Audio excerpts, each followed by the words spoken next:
आप लोग हमें रोज वीडियो में देखते हैं, हमारी बातें सुनते हैं, चर्चा देखते हैं, विचारों से जुड़ते हैं, लेकिन अब सिर्फ देखना ही नहीं, अब आमने सामने मिलने का मौका है, और वो भी किसी साधारण कार्यक्रम में नहीं बल्कि राष्ट्रवादियों के कुंभ में।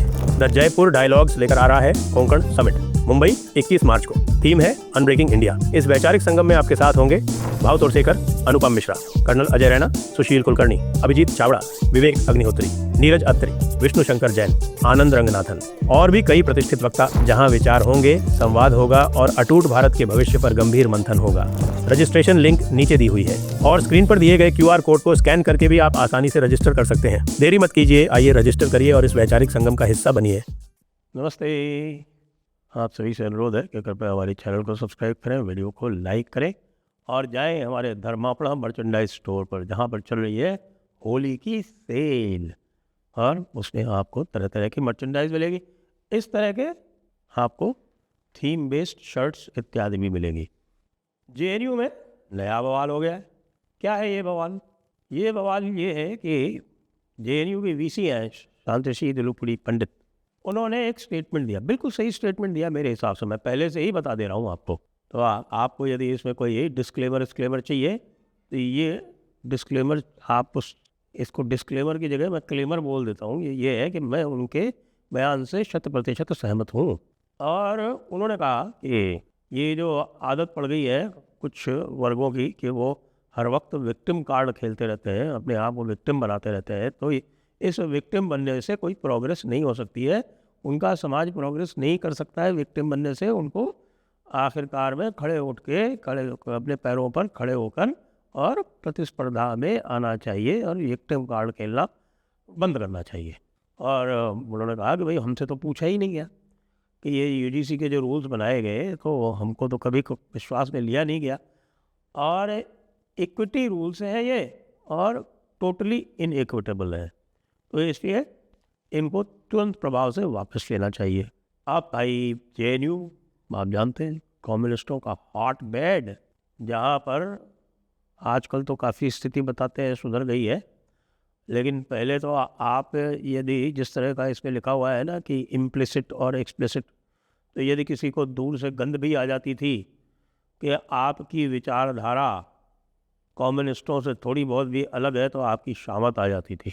और पुराने ज़माने में JNU में और कोई किसी भी प्रकार की और थिंकिंग हो नहीं सकती थी। कुछ लोग ज़रूर थे जो फ्री थिंकर के नाम से अपने ग्रुप्स बनाया करते थे, तो कुछ लोग फ्री थिंकर्स हुआ करते थे उस समय। और फ्री थिंकर्स में से आज कई इस समय राष्ट्रीय पदों पर बैठे, जैसे Nirmala Sitharaman free thinker group में थी, या डॉक्टर जयशंकर ये फ्री थिंकर ग्रुप में थे। तो फ्री थिंकर्स को भी अधिकतर अबाउट 90% ऑफ टाइम ये जितने भी लेफ्टिस्ट थे वो अपना शत्रु मानते थे। लेकिन कभी कभी जब, क्योंकि उस समय वहाँ पूरा ही लेफ्ट था, तो लेफ्ट में ही प्रतिस्पर्धा हुआ करती थी आपस में।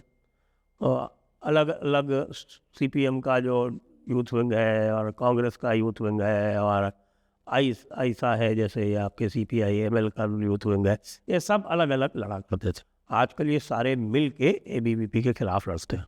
तो ये चूँकि सब अलग अलग लड़ा करते थे, तो अपने इलेक्टोरल कंसिडरेशंस के लिए इनमें से कुछ जो थे कभी कभी जाकर फ्री थिंकर्स को अपने साथ ले लिया करते थे।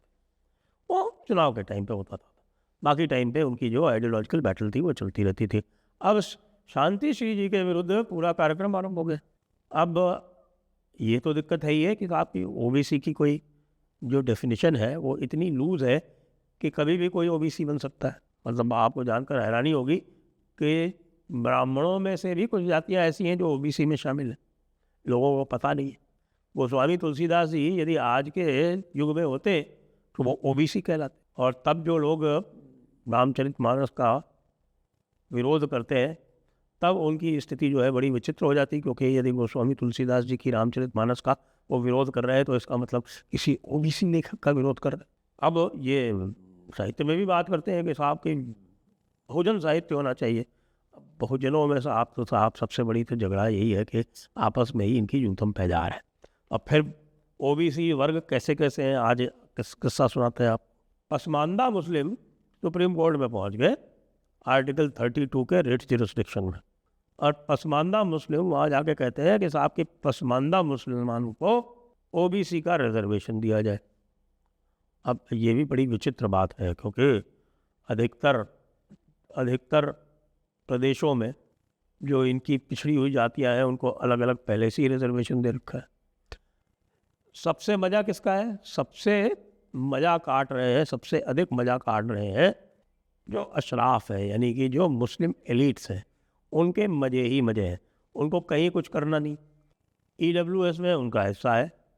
ईडब्ल्यूएस में जो अशराफ वर्ग है, अशराफ वर्ग वो इकनॉमिक वीकर सेक्शन के रिजर्वेशन का हकदार है। जो पिछड़ा वर्ग है वो ओबीसी के रिजर्वेशन का हकदार है। जहाँ एसटी है वहाँ एसटी के रिजर्वेशन के हकदार है। खाली एससी में नहीं चलता। तो आजकल जो है वो आपको ध्यान है कि शुरू में मैंने पसमानदा मुसलमानों को काफ़ी प्लेटफॉर्म दिया, उनसे बातचीत की, लेकिन जब यह पता चला कि साहब कि ये तो शेड्यूल कास्ट का भी रिजर्वेशन जो है वो खाना चाहते, तो मैंने उनको प्लेटफॉर्म देना बंद कर दिया।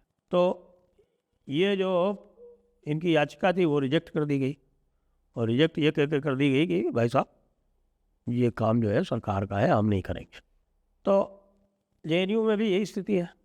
जेएनयू में भी यही अलग अलग तरह के आप आए हुए हैं, लेकिन सारा का सारा, सारी की सारी मलाई, क्योंकि ओबीसी जो है वो एक होमोजेनस ब्लॉक बना दिया गया है, तो उसमें सारी की सारी मलाई वो वर्ग ले जाते हैं जो जिनको ज़मींदार जातियाँ कहा जाता है। वो ज़मींदार जातियाँ ओबीसी में भी और सशक्त जातियाँ एससी में भी सारा का सारा जो क्रीम है वो सब खा जाती हैं, दूसरों के लिए कुछ नहीं छोड़ती। कोई एससी एसटी में मिला के कोई 3000 एक जातियाँ हैं, उनमें से मुश्किल से 50 एक जो है वो रिजर्वेशन पाती है, बाकी सब खाली रह जाती। इसी के लिए ओबीसी के लिए रोहिणी कमीशन बनाया गया था। क्यों? उसमें भी ये स्थिति है, जो पावरफुल जातियाँ हैं वो सब ओबीसी का रिजर्वेशन ले जाती हैं। आप देखिए जो मोस्ट पावरफुल जाति है कर्नाटका में वो कालिगा और लिंगायत, वो ओबीसी है। तमिलनाडु में कोई 2-3% छोड़ दो, जो ब्राह्मण है उनको छोड़ के बाकी सब ओबीसी है। यानी पूरा का पूरा तमिलनाडु बैकवर्ड है। आपने कभी ऐसी स्थिति देखी है कि जहाँ 97% जो आबादी है वो 3% आबादी से त्रस्त है और बैकवर्ड है? पॉलिटिकल रियलिटी देखिए, इकोनॉमिक रियलिटी देखिए, सोशल रियलिटी देखिए, ऐसा कहीं कुछ नहीं है। अब शांति श्री जी की बात कर ले तो शांति श्री जी के विरुद्ध आंदोलन में कर दिया, लेफ्टिस्ट ने ये आरंभ कर दिया आंदोलन कह के ये ब्राह्मणवादी है, इसके नाम में लगा हुआ है पंडित, तो ये ब्राह्मण है, इसलिए हम इसकी न केवल आलोचना करते हैं, हम आंदोलन करेंगे और इसको हटाया जाए। अब जेएनयू में आपको पता है वहाँ गुंडागर्दी के अड्डे बने हुए हैं, आज से नहीं, पता नहीं कब से। उनका जो है हिसाब किताब ही इसी तरह किया गया था। एक बार तो इन्होंने इंदिरा गांधी को ही नहीं बोलने दिया था वहाँ, और उसके बाद फिर इंदिरा गांधी, जानते हैं आप, इंदिरा गांधी को जब नहीं बोलने दिया तो इंदिरा गांधी ने कस के इन लोगों के ऊपर तो एक्शन लिया था। तो अब ये लग गए हैं शांति श्री पंडित जी के विरोध में। और शांति श्री पंडित जी के विरोध में यदि लेफ्ट लग गया है तो भाई ये तो बहुत अच्छी बात है, क्योंकि शांति श्री जी जो है वो स्वयं ओबीसी। तो आजकल एक नया फैशन चला है बहुजन समाज, बहुजन समाज। अब बहुजन समाज क्या होता है? क्या ओबीसी और एससी एसटी वो एक थाली में खा सकते हैं? जेएनयू की छोड़ दीजिए, जेएनयू में तो एक दूसरे की विष्ठा जो है वो खाने का चलन, सब एक दूसरे की विष्ठा खा लेते। लेकिन जो सामाजिक ताना बाना है, जो सामाजिक वास्तविकता है, जो धरातल पर जो यथार्थ है, वहाँ तो ऐसा नहीं। इसके जो दो धुरी है वो आप देख सकते हैं उत्तर प्रदेश की राजनीति में, देख लीजिए। एक धुरी मुलायम सिंह यादव और दूसरी मायावती, दोनों एक दूसरे के धुर विरोधी। यहाँ तक कि आप ये देखिए कि उत्तर प्रदेश एक ऐसा प्रदेश है जहाँ पर रिजर्वेशन में से प्रमोशन हटा दिया गया शेड्यूल कास्ट के लिए। किसने हटाया? अखिलेश यादव की सरकार ने। और अखिलेश यादव की सरकार ने वो चुनाव इस वायदे के साथ लड़ा था और इसकी खूब फसल काटी थी, बड़ा लाभ मिला उनको इसका। तो मैं तो ये कहता हूँ कि भाई शांति श्री जी ने जो कहा वो शांति श्री जी ने मेरे हिसाब से तो बिल्कुल सही बात कही। और सामाजिक समरसता के हित में यह बात कही, तो सामाजिक समरसता के हित में ऐसे बात करने वाले एक ओबीसी व्यक्ति को, एक ओबीसी महिला को सरकार को ऑनर करना चाहिए। तो सरकार को कहना चाहिए कि हाँ बिल्कुल, आप जो है वो हमारे जो यूजीसी रेगुलेशंस नए बनने वाले हैं, आप सुझाव दीजिए कैसे बनने चाहिए। तो जिससे हम जब जाएँ 19 तारीख को, 19 मार्च को कोर्ट में, तो हम भी तैयार हैं कि हाँ भाई देखिए, हमने जो है वो वाइड कंसल्टेशन कर लिया है, सारे सेक्शन से कंसल्टेशन कर लिया है, इसमें ये गलतियां हैं और इनको हम हटाना चाहते हैं, और ये नया ड्राफ्ट है हमारे पास, इसके ऊपर बहस करें। इसमें क्या दिक्कत, करना चाहिए।